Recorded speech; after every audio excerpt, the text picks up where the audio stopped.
লাবণী, আমি এই মুহূর্তে ঠিক প্রথম আলোর যেই পাশটিতে আগুন ধরে দেওয়া হয়েছিল তার সেই পাশেই রয়েছি।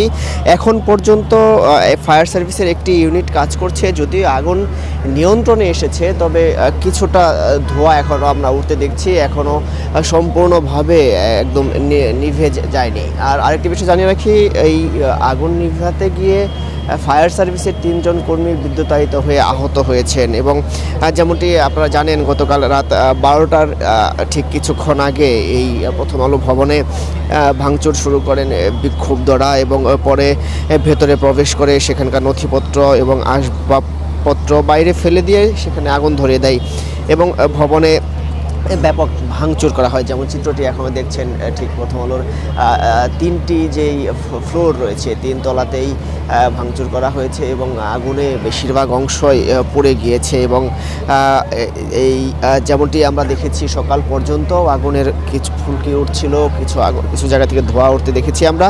এবং এরপরে আগুন লাগার পর থেকেই প্রথম আলোর যেই পত্রিকার বার্তা বিভাগ সেটি বন্ধ রয়েছে এবং সেখানে থাকা যে কর্মীরা ছিলেন সেটি তারা সবাই নিরাপদে বেরিয়ে আসেন। আমরা যেমনটি দেখি যে এই আগুন দেওয়ার পর থেকেই প্রথম আলোর যে অনলাইন যেই বিভাগ সেটি সচল দেখা যায়নি এবং পরবর্তীতে বিক্ষুব্ধ জনতা এই কাজী নজরুল ইসলাম এভিনিউর পাশেই যে ডেইলি স্টার ভবন সেখানেও ভাঙচুর করা হয় এবং অগ্নিসংযোগ করা হয়। সেটি যদিও ডেইলি স্টারে আগুনও নিয়ন্ত্রণে এসেছে, সেখানেও যেমনটি দেখেছি আগুনের ঘটনার পর ভেতরে থাকা কর্মীরা আটকা পড়েন, ফেসবুকে স্ট্যাটাস দেওয়া সহ বেশ কিছু চিত্র আমরা দেখি। এবং পরবর্তীতে সেনাবাহিনী সহ অন্তর্বর্তী সরকারের সাবেক উপদেষ্টা মাহফুজ এবং এনসিপির যেই প্রধান সমন্বয়ক সহ তারা গিয়ে সেসব কর্মচারীদের বা সাংবাদিকদের, সম্পাদকদের বাহিরে বের করে নিয়ে আসেন। এবং তারপরে ফায়ার সার্ভিস, প্রথমে যেমনটি দেখেছি যে ফায়ার সার্ভিসের গাড়ির কিছুটা বেগ পেতে হয় তাদেরকে সেখানে যেতে, এবং পরে রাত ২:৩০ নাগাদ সেই রেজিস্ট্রার ভবন থেকে লোকজনদের নিচে নিয়ে আসা হয় এবং তখনও বিক্ষুব্ধ লোকজন সড়কে অবস্থান নিয়েছিলেন এমনটি আমরা দেখেছি। এবং সেখানেও বিক্ষোভ, ভাঙচুর এবং অগ্নিসংযোগের কারণে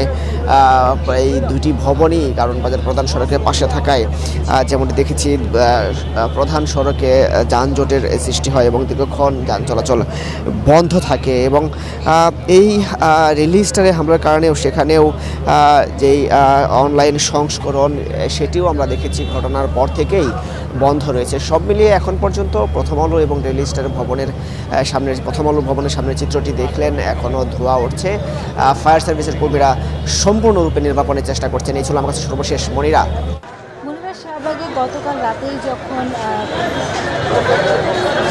হাদির মৃত্যুর খবরটি জানেন, তখন থেকে কিন্তু ইনকিলাব মঞ্চ সহ সাধারণ ছাত্র জনতা যারা তারা এই শাহবাগ মোড় এসে হত্যাকারীর বিচার দাবিতে বিক্ষোভ করেন এবং সেই বিক্ষোভের অংশই কিন্তু এখনও তারা শাহবাগ মোড়ে অবস্থান করছেন এবং শাহবাগ এই মোড় থেকে সব ধরনের যান চলাচল বন্ধ আছে। এবং যারা আন্দোলন করছেন তারা বলছেন যে এই ওসমান হাদি জুলাই আন্দোলনে তার যে ভূমিকা এবং গণঅভ্যুত্থানে তার যে ভূমিকা ছিল সেই ভূমিকার কথা তারা তুলে ধরে তার নিরাপত্তা দিতে ব্যর্থ হয়েছেন রাষ্ট্র, এমন একটি কথাও তারা জানিয়ে বলছেন যে এই রাষ্ট্রের অর্থাৎ অন্তর্বর্তী সরকার নিরাপত্তা দিতে ব্যর্থ হয়েছে এবং উপদেষ্টা মণ্ডলীদের অনেকেরই পদত্যাগ দাবি করছেন তারা। পাশাপাশি তারা বলছেন বিপ্লবী সরকার চান, কেননা রাষ্ট্রের সার্বভৌমত্ব রক্ষার জন্য যে সরকার কঠোরভাবে কোনো সিদ্ধান্ত নিতে পারবে এমন একটি সরকার তারা চাচ্ছেন। এবং ওসমান হাদির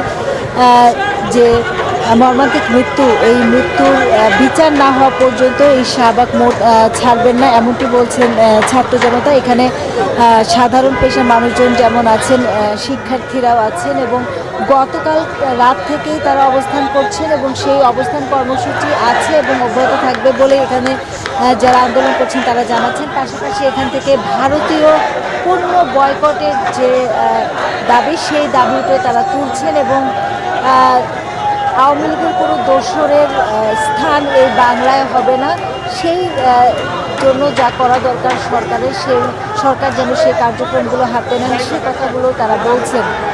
মনিরা, আমাদের আরেকজন সহকর্মী আছেন মাসুদ সুমন, তিনি আছেন কারওয়ান বাজারে। সুমন, আপনি কারওয়ান বাজারে আছেন, সকালের দিকে দেখছিলাম যে প্রথম আলো অফিস থেকে আগুনের ধোঁয়া বের হচ্ছে। প্রথম আলো এবং ডেইলি স্টার যেহেতু কাছাকাছি, সবশেষ কি চিত্র দেখছেন আপনি?